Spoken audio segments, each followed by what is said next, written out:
Hey guys, Dave here and welcome back to the channel. And it's that time of the year again, and New Year's is right around the corner, and so it's time to celebrate with some bubbly.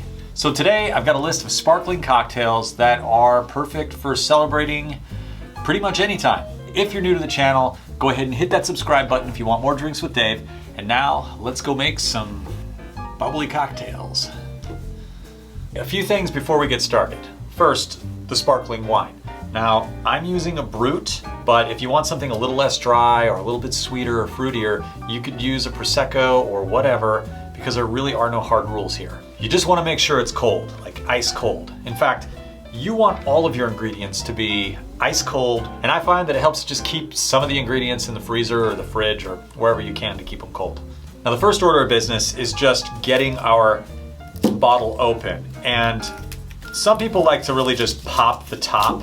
But the way that I like to open it is I just take the bottle and kind of hold it at an angle, and rather than just letting the cork pop out, I put pressure on the cork and I gently spin the bottle while holding the cork. And if you do it right, you just get a little tss sound. And so now that we've got an open bottle of bubbles, let's go ahead and get started. Drink number one, the champagne cocktail. Okay, this drink is a classic. It dates all the way back to the 1800s, and it's kind of got this old-timey vibe with a sugar cube and bitters. And it's usually a low ABV cocktail, but there are lots of variations on it, and I like to jazz mine up with a little bit of cognac. So here's how we make it. Make sure your sparkling wine is chilled and ready to go, and we're gonna build this in a chilled champagne flute. Begin with a bar spoon and place 1 sugar cube on top. Then add 2 to 4 dashes of Angostura bitters. Once saturated, drop it right into the champagne flute. And then we'll just add 3/4 of an ounce of chilled cognac to the glass. Now it's time for the bubbly. This can be a little bit tricky. Now the trick here is to angle your glass and pour very slowly and carefully to prevent any overflow from the bubbles. And to garnish, I like to use a channel knife and just make a little lemon curl and place that right on the top. And that's it. That is a champagne cocktail.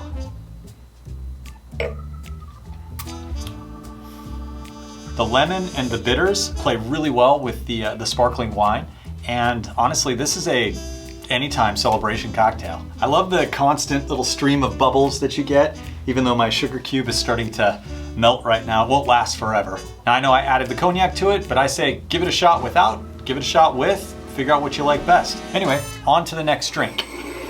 Drink number 2, the Kir Royal. Now this drink actually owes its origins to an old French cocktail called a cure. And the cure was a mix between dry white wine and creme de cassis. Somebody somewhere decided that it would be a good idea to make it a Royale and swap out the white wine for champagne. It took off, it was popular back then, and it's still one of the most popular sparkling wine cocktails today. So let's go ahead and make one. Okay, we're gonna start with our chilled glass again. And we'll begin with our creme de cassis. Add 1/2 of an ounce directly to the glass. And then simply top it off with our sparkling wine. A wider glass should help to make this a little less foamy. Cut a nice thick lemon peel, and we will just garnish the cocktail with it. And that is it. That is a Kir Royal. Now the cassis really comes through in flavor, not just in appearance.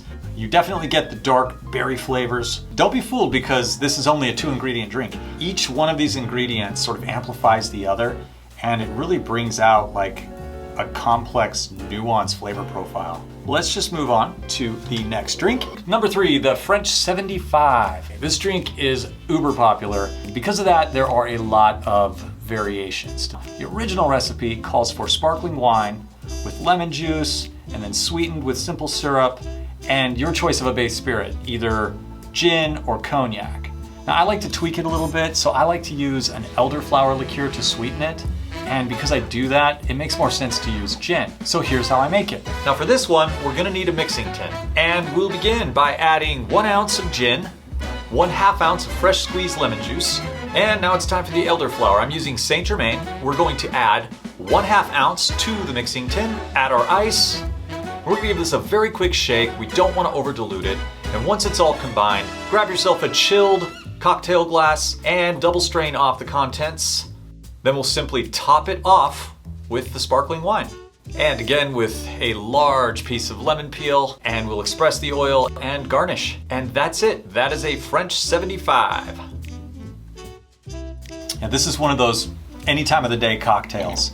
This would be good at brunch or a night out on the town or hosting a cocktail party with your friends.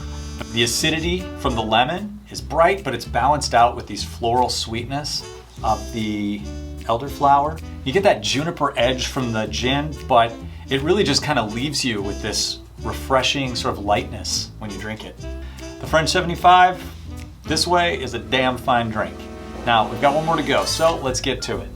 Drink number 4, Death in the Afternoon. All right, the name Death in the Afternoon doesn't really make you think celebratory, but I guarantee to you, if you drink one of these, or 2, or 3, you're gonna be celebrating something. And that's because there is a fair amount of absinthe in this drink. I wasn't sure if I wanted to put this on the list because absinthe has such a polarizing flavor. It's one of those you either love it or you hate it, but I happen to love it, and that's why I put it on the list. Okay, so you could build this in the glass, but I'm gonna use a mixing tin.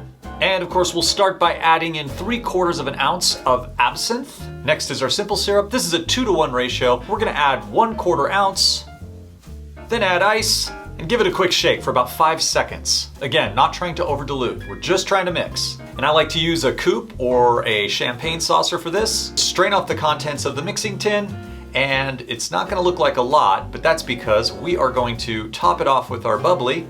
So just fill it all the way to the top, and that's good to go. And this drink needs no garnish, and so that's it. That is a Death in the Afternoon. It should have a little bit of a cloudiness to it. Now this drink is in your face with the absinthe flavor, which is like that anise and that licoricey sort of aspect. And it's so fragrant that you could pretty much smell it from across the room. Now I know that that's not like everybody's cup of tea, but honestly, if you finish one of these drinks, I guarantee you're gonna have a smile on your face. And it might change the way you feel about the flavor.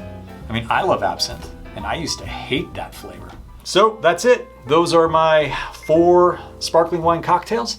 And if you made it this far, I appreciate it. And thank you for watching. And whatever you choose to drink to enjoy the new year or any celebratory occasion, I hope that it brings you joy. And I don't know what else to say, so let's just end the episode. Cheers.